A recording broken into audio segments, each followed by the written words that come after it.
इनसे मिलिए।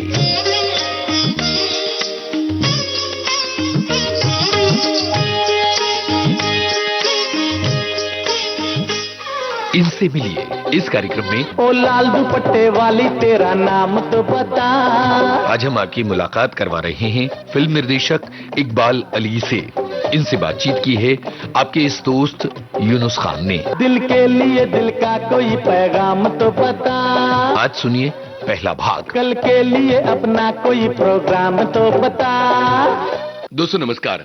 विविध भारती के स्टूडियो में आज हमारे साथ इकबाल अली साहब हैं, जिन्होंने फिल्म इंडस्ट्री में बहुत अलग अलग तरह के काम किए हैं। तो आइए शुरू करते हैं इनसे दिलचस्प बातचीत का सिलसिला। बहुत बहुत स्वागत इकबाल अली साहब। शुक्रिया, धन्यवाद। आपका ताल्लुक तो फाइटर्स की फैमिली से रहा है ना? जी जी, जरा मुझे इस बारे में बताइए। देखिए, ये उन दिनों की बात है 80 और 90 के दशक की, जब ही मशहूर फाइट मास्टर अजीम भाई का नाम तो सुना होगा आपने। बिल्कुल। बहुत फेमस थे। उनके सहायक थे मेरे अंकल मंसूर अली। उस दौर के काफी चर्चित फाइटर थे और बहुत दिलेर थे। और उस दौर में सब ज्यादातर घोड़सवारी वगैरह और इसके ऊपर फिल्में ज्यादा बनती थी। तो वो बहुत अच्छे राइटर थे, मतलब बहुत अच्छे घोड़सवार थे। बिल्कुल। और ये बहुत मुश्किल काम है घुड़सवारी फिल्मों में शूटिंग के दौरान। बहुत मुश्किल है जी। लेकिन उनके लिए मुश्किल इसलिए नहीं था कि उनकी पिछली कुछ कहानी है, थोड़ा सा अगर बताना। जरूर। वो फिल्मों में आने से पहले जू चौपाटी के ऊपर घोड़े वगैरह चलाते थे। अच्छा। तो सेठी साहब, रोहित सेठी के पिता, जो सेठी। बहुत बड़े विलेन भी हुए हैं। हाँ, आप फाइट मास्टर भी थे। जी तो बिल्कुल। सेठी साहब अक्सर जो है वो जू चौपाटी पे आया करते थे। तो वो देखते थे कि ये लड़का जो है, ये मतलब जब फ्री वक्त होता था तो वो जो जितने भी घोड़सवार लोग थे वो सब अपने घोड़े को दौड़ाते थे आपस में। तो ये लड़का बहुत तेज दौड़ता है, बहुत आगे बढ़ता है। एक बार उन्होंने उनको बुलाया। जी। अब सेठी साहब तो बहुत फेमस थे भाई, क्योंकि वो एक्टर भी थे।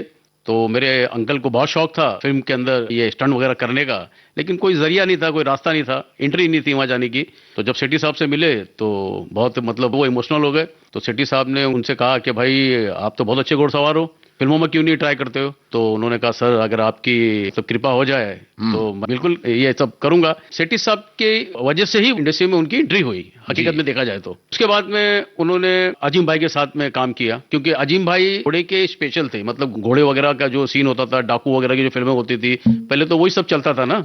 तो उसके जो स्पेशलिस्ट फाइट मास्टर थे वो अजीम खान थे। अब अजीम भाई ने इनको अपना सहायक रख लिया और ये स्टंट बहुत करते थे, बहुत दिलेर थे सब। मैं एक छोटा सा वाकया आपको बताना चाहता हूँ। जरूर। मेरे खुद की नजरों के सामने का वाकया है। जी। मेरे अंकल के साथ, मंसूर अली के साथ अक्सर शूटिंगों पे जाया आया करता था। मुझे बड़ा शौक था तो मैं जाता था। तो ये घोड़बंदर की बात है, यहीं मुंबई में घोड़बंदर है। घोड़बंदर में फिल्म गंगा की सौगंध, सुल्तान अहमद साहब उसको डायरेक्ट कर रहे थे। तो गंगा की सौगंध का क्लाइमैक्स शूट हो रहा था। अमित जी भी थे और स्वर्गीय अमजद खान साहब। तो सब एक सीन था चार्टर प्लेन वाला, यानी अमजद खान साहब जो है चार्टर प्लेन में रहते हैं और अमित जी जो है नीचे घोड़ा दौड़ा रहे हैं। और बहुत ही करीबी मामला उस फिल्म में, आप देखिएगा, बहुत ही करीबी मामला है। अब उस टाइम तो साहब इतनी हिफाजत वगैरह होती नहीं थी जैसा आजकल है कि आदमी मतलब अगर कोई स्टैंड वगैरह करता है को कुछ सिक्योरिटी मिल जाती है। उस टाइम तो इतना कुछ था नहीं। तो ये तो बिंदास करते थे अपने कॉन्फिडेंस से, अपने भरोसे से और दिलेरी से। तो साहब इन्होंने इतना खतरनाक वो सीन किया। अमजद खान साहब इतना इम्प्रेस हुए, मैं आपको क्या बताऊं, मेरी नजरों की बात है। अमजद खान साहब ने इनको गले से लगा लिया। गले से लगा के साहब इनको उस टाइम अमजद खान साहब ने 1000 रुपया इनको इनाम दिया। जी। देखिए, सवाल पैसे का नहीं है, सवाल बख्शिश का है। उन्होंने बख्शिश दी और उन्होंने कहा कि वाकई में आप बहुत अच्छे घोड़सवार हैं। मतलब उन्होंने काफी तारीफ की। तो वहां से फिर मेरा जो था मतलब रुझान और बढ़ गया। पहले तो मैं सोचता था मैं करूं क्या, मुझे इस फील्ड में तो आना है, लेकिन मैं एक्टिंग में आऊं या मैं एक्शन में आऊं या मैं किस में आऊं, मतलब मैं थोड़ा कंफ्यूज था। लेकिन जब मैं जाने आने लगा हमारे अंकल के साथ तो मैं देखता था कि जो निर्देशक है, जो डायरेक्टर है, वही फिल्म का मेन होता है। वो कट बोलता है तो कट हो जाता है, वो रिटेक बोलता है तो रिटेक हो जाता है। उसके इशारों के ऊपर, उसके उंगलियों के ऊपर और उसके बोलचाल के ऊपर आर्टिस्ट जो है अपना काम करता है। यस। पूरा डिपार्टमेंट उसके इशारों पे नाचता है। तो मैंने बोला नहीं, ये काम सही है, ये करना चाहिए।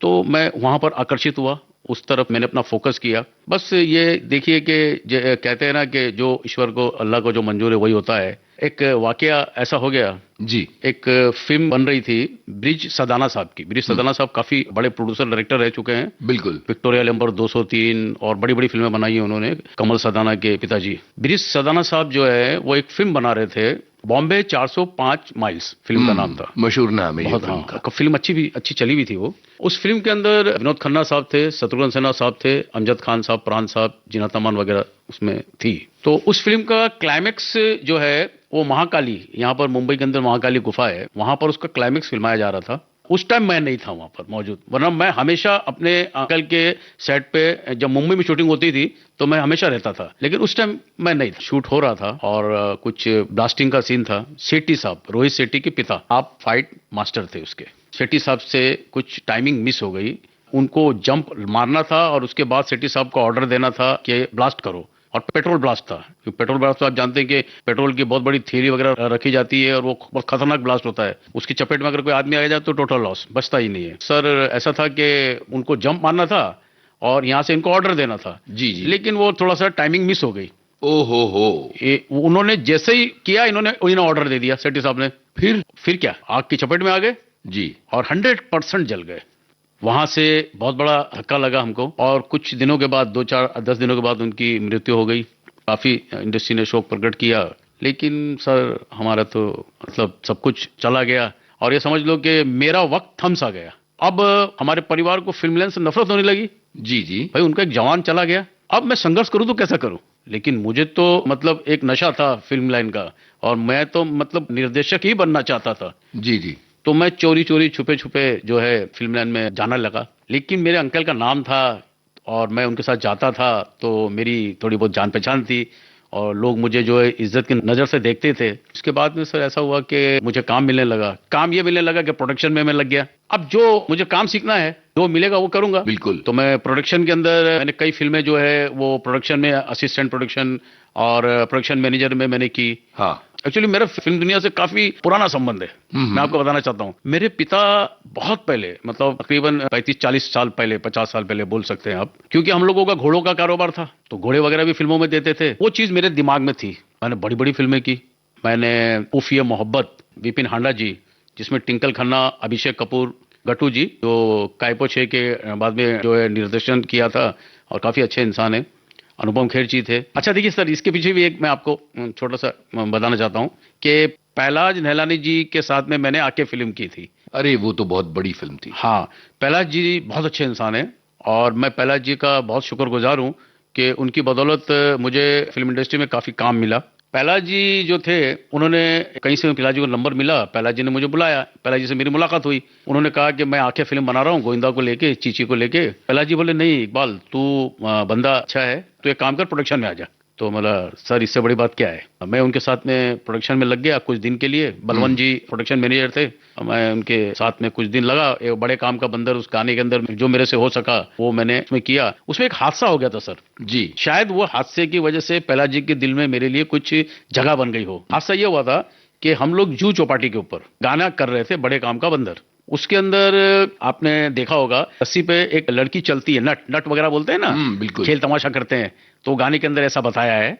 तो वो लड़की चल रही थी और भाई फुल गर्मी का मौसम था, तो अचानक वो लड़की थी, वो बेचारी गिर गई। अब गिरी तो सर के बल सर बेहोश हो गई। वहां गोविंदा साहब थे, चिंकी पांडे थे, पहलाज जी थे और तरुण डांस मास्टर थे, सब चौंक गए एकदम। मैंने उठाया, क्योंकि उसको मैं लाया था ना, मेरी जवाबदारी थी। उठा के उसको थोड़ा सा पानी नहीं पिलाया, तो सब घबरा गए कि अब क्या होगा, क्योंकि सेट के ऊपर ऐसा हो गया है। भाई दो बातें हैं, एक तो इंसान को तकलीफ हुई है, दूसरी अगर शूटिंग नहीं होगी तो लाखों का नुकसान हो जाएगा। दोनों बातें हैं ना। मैं उसको तुरंत उठा के हॉस्पिटल ले गया नजदीक के। बोला सर मुझे सिर्फ एक आधा घंटा दीजिए, आप आधे घंटे तक आप अपना जो काम है दूसरा कुछ कर लीजिए। और मैं जाके उसका मतलब फटाफट जो भी ट्रीटमेंट होता था वो करवाया, तो इंजेक्शन वगैरह डॉक्टर ने दिया और कुछ किया, तो वो थोड़ा ठीक हो गई। भाई मैं तो फिल्मी आदमी हूँ, मुझे पता है कि अगर ये काम नहीं होगा तो नेचुरली नुकसान हो जाएगा। उनसे आग्रह किया वो लड़की से कि बेटा तू अभी ठीक है, तो उन्होंने बोला हाँ मैं ठीक हूँ, तो आप खाली एक शॉट, क्योंकि वो मास्टर शॉट था, अगर वो शॉट नहीं देते तो बड़ी मुश्किल हो जाती। तो मैंने बोला एक मास्टर शॉट है, आप अगर दे सकते हो तो दे दीजिए, इससे जो है प्रोड्यूसर का मतलब नुकसान होने से बच जाएगा। और हम लोग फिल्मी हैं, हम लोग जो है मतलब काम करने वाले हैं, टेक्नीशियन है, हमारा फर्ज है प्रोड्यूसर की हेल्प करना। तो उन्होंने सर वो शॉट दिया, वो शॉट ओके हो गया। इतने खुश हुए पहला जी कि मुझे गले लगा लिया, मुझे गले लगा के समुद्र के किनारे मेरे कांधे पे हाथ रख के चले गए। पैकअप बोल दिया तरुण जी ने और हम चले गए। मुझे 10,000 रुपये निकाल के पहला जी ने मेरे हाथ में रख दिया। बोला सर ये किस बात का। बोले ये आपका, आपने आज बहुत अच्छा काम किया। मैं बोला सर नहीं नहीं, ये पैसे का तो सही हकदार मैं नहीं हूँ, इस पैसे के सही हकदार वो बच्ची है कि पैसा उसको मिलना चाहिए। बोले आप अपने हाथ से दो, मुझे इसमें शामिल मत करो। देखिए पहला जी का भी बड़कपन देखिए। मैंने फिर वो बच्ची को जाके मैंने वो पैसा उसको दे दिया। मैंने बोला ये रखो आप, अगर आपको कुछ तकलीफ है तो बताइएगा। वैसे तो वो नॉर्मल थी। खैर ये हुआ तो पहला जी के दिल में शायद मेरे लिए कुछ जगह बन गई। अब मैं उफ ये मोहब्बत पे आ जाता हूँ फिर से।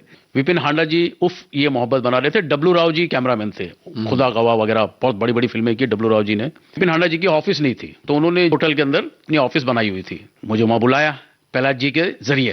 प्रहलाद जी ने उनको नंबर दिया। प्रहलाद जी ने बोला एक ही बंदा है इकबाल, वो सब कुछ कर देगा और उसको बहुत शौक है और वो लड़का ऐसा है कि मतलब आपका प्रोडक्शन भी संभाल लेगा, आपका सब कुछ कर लेगा। उन्होंने मुझे बुलाया सर, तो वहाँ डब्लू राव भी थे। अब डब्लू राव इतने बड़े कैमरामैन, मैं फर्स्ट टाइम उनसे मेरी मुलाकात हुई, रूबरू हुआ मैं। तो डब्लू राव जी ने काफी अच्छे इंसान है। उसमें ट्विंकल खन्ना, अभिषेक कपूर और अनुपम खेर ये आर्टिस्ट थे। वो फिल्म मैंने पूरी की, कंप्लीट की, उनके साथ में मैं जुड़ा रहा। पर मेरा तो मकसद था डायरेक्टर बनने का। तो मैं तो मतलब अपना जो डायरेक्टर जो करता था, जो डायरेक्शन देता था, जो बोलता था, मैं बस उसको ही फॉलो करता रहता था। तो सर ऐसा मैं सीखता गया। मैंने बहुत सी फिल्में की। अंगना में बाबा दुआरे पे माँ, अरे अंगना में बाबा दुआरे पे माँ, कैसे आए गोरी हम तोहरे घर माँ।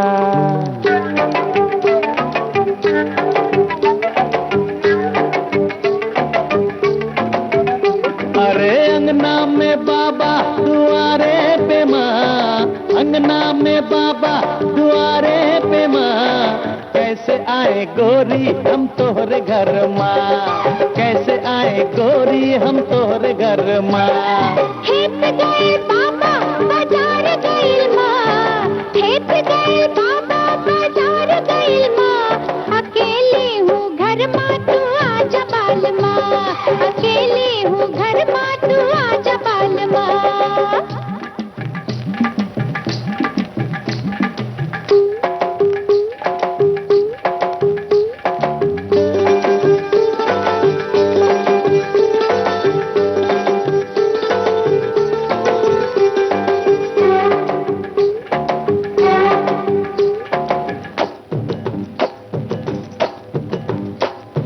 घर माँ जो आईबे तो हमें का खिलाइबे, घर माँ जो आईबे तो हमें का खिलाइबे।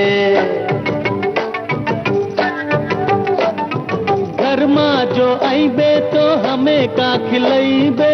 गरम गरम हलवा और पूरी पकाइबे, नरम नरम हाथों से खा जा बाल माँ, नरम नरम हाथों से खा जा बाल माँ।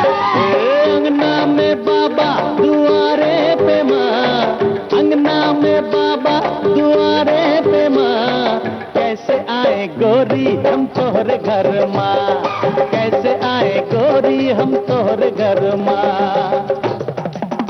फिल्म निर्देशक इकबाल अली से बातचीत का पहला भाग अभी आपने सुना। एक तमन्ना जीवन की, इनसे बातचीत की आपके इस दोस्त यूनुस खान ने। अंगना में बाबा दुआरे पे माँ, रिकॉर्डिंग इंजीनियर मंगेश सांगले, कैसे आए गोरी हम तोहरे घर माँ। प्रस्तुतकर्ता जुबैर खान। इनसे मिलिए।